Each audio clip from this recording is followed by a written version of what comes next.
Hey guys, welcome to Grammar and Writing Lesson 119.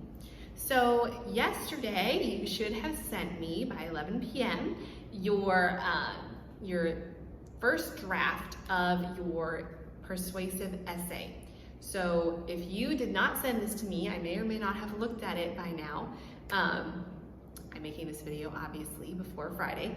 So if I have sent back corrections to you, then that's something that you need to work on, but it's not due quite yet. I'll explain when it is due and when it is due in just a minute. Or I may not have responded to it quite yet because I'm going to try to look at those a little bit. If I don't send you any kind of correction by the end of the day on Friday, that means you just need to go through and check everything yourself. Because the only thing that I'm looking for to correct is whether or not you have the correct thesis statement and whether or not your topic sentences that you're using are okay and you have everything in the order that I'm expecting. Okay, but your content, anything like that, I'm not really checking. I'm just kind of gonna check to make sure you followed the directions. Other than that, everything else is on you to fix, okay?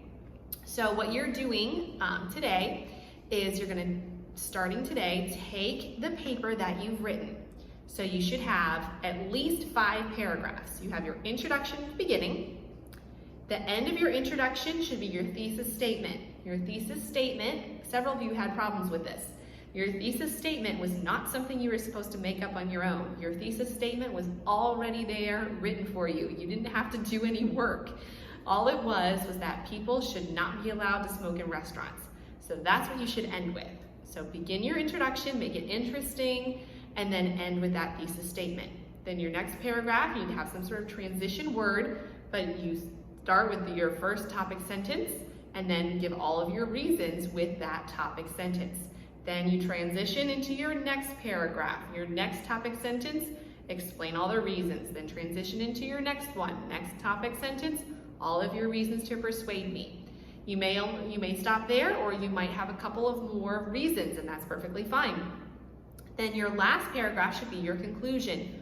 Restate your thesis, so that's where you restate something, but you restate your thesis at the beginning of your conclusion, and the last sentence of your conclusion should be something that kind of wraps it all up and leaves me deciding whether or not I agree with you or no.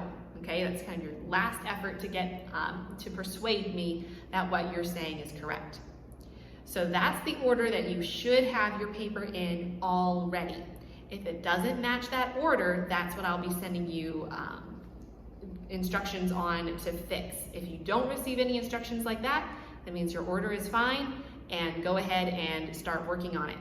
So by Saturday night, by tomorrow at 11, you need to have finished your second draft. So what you're going to do is go through what's written on pages 25 through 27, go through that checklist, read each point carefully, and check your paper. This is going to take you some time to do. What a lot of you guys have done, if not all of you have done in the past, is you just kind of check it off, yes, yes, yes, yes, yes, I'm good to go, and you don't change anything in your paper, or you might change 1 or 2 things and that's it. No, you need to take time and really think about it. Read through each point. I'm not going to read through it with you because, let's face it, it's a waste of time for me to read it with you because you're not really paying attention to this video even as I speak. So I'm not going to do it. You need to read through each point and you need to evaluate your your paper, your essay. You need to decide if really that's what you have or if no, I need to fix it. I'm not really looking for your grammar in your first draft, but you, yes, do need to look at your grammar. English is not your first language for the majority of you. For some of you, you kind of have both as your first language because you have a parent who speaks English and a parent that speaks Spanish, or something like that. Like for example, Layla, English is basically your first language even though you grew up here because English is your dad's language. So I am expecting, I know you guys very well, I am expecting you to evaluate your grammar and to follow the rules of grammar that I've taught you. If you're spelling things, for example, if you spell the word the 3 different ways in the same paragraph, T-H-E, T-H-A, T-H-U, That's a little ridiculous, right? Some of you might be thinking, Miss Ashley, no se exagerada. I wouldn't spell the like that. You'd be surprised at some of the work I've been getting from some of you. I'm not going to name names, but I have gotten people misspelling the word the. So please make sure that you go through your paper carefully. Check your spelling. Don't be lazy. Make it good. If you aren't sure how to spell a word in English, don't make it up. Go look it up, okay? Try to make sure that you are doing the very best that you can. Ask yourself, does my sentence make sense? Really, does it make sense? Not just does it make sense when I translate it into Spanish in my head. Does it make sense based on the rules of English that Miss Ashley has taught me? Does this make sense? Yeah, it takes time to do. No, you can't do this quickly. If you finish checking over your paper in 15 minutes, then you didn't spend enough time on it. Okay, this should take you por lo menos half an hour. And even if it takes you half an hour, I'm gonna say, that's not gonna be very much, okay? So make sure that you go through it well and then rewrite it, making all of your corrections. So go through your paper, rip it to shreds. That's okay, not physically, but I mean with your pen that you're gonna mark it up. And yes, you can use a pen to mark through, oh, this word's misspelled, this is how you spell it. Or, oh, I need a capital letter here and I need a period here. Oh, I think I'm gonna move that sentence here. That sentence doesn't make sense. I'm gonna rewrite it. You can do that, okay? That's why you write in pencil to begin with, so that you can write over it with a pen, or you can erase things. For your rough draft, I don't want you erasing things, but you can write over it in pen. Okay, so that's what you need to do. You need to go through using pages 25 through 27 to have your checklist there to help give you ideas of what to correct as you correct it, okay?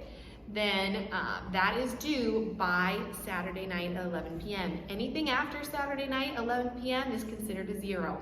Even if it comes to me at 11:01 seconds, it's late. Anything past 11 p.m. is always late, okay? So don't send me an excuse the next day with your stuff. So if you send it to me at 7 a.m. Sunday morning, oh, I'm sorry, SK. No, it's late and it gets a 0, okay? So make sure that you send it to me on time. If you want to send it to me earlier, of course. The 11 p.m. is not saying that I want your homework at 11 p.m. 11 p.m. is just the last moment that you can send it to me. It's better if you send it earlier. It's better for you and it's better for me, okay? I really actually much prefer when you send it to me as early as you are finished, because I want to go to bed.